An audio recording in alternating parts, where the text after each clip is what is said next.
Ah, the wonderful, the brilliant, the marvelous, the wild, the ride that was replaced with a certain bear stuffed with fluff. Walt Disney World's original Mr. Toad's Wild Ride. Hey, it's Foxo. Welcome to the history of Mr. Toad's Wild Ride.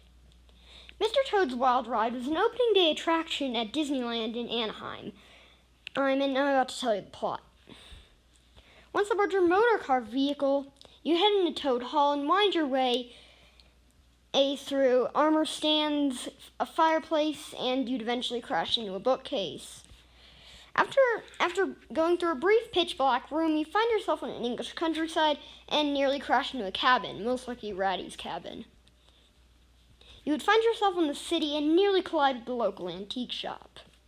In a scene that remained mostly unchanged, you would seem to be heading toward the end of the pier. You would find yourself in a TNT warehouse where a barrel would swing at you, forcing you to swerve into a brick wall.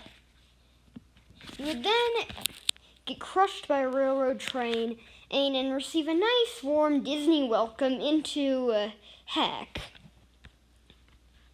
And that was the plot. Well, luckily you went through a pair of crash doors and escaped, and that was Disneyland's original Mr. Toad. Very few changes to the ride would be made, except for some other stuff like the butler in the kitchen that was added. However, another version was in the works for Walt Disney World in Florida.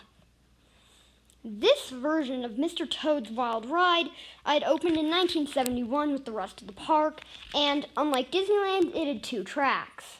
Both journeys would begin with entering Toad Hall, but we'll start with track A.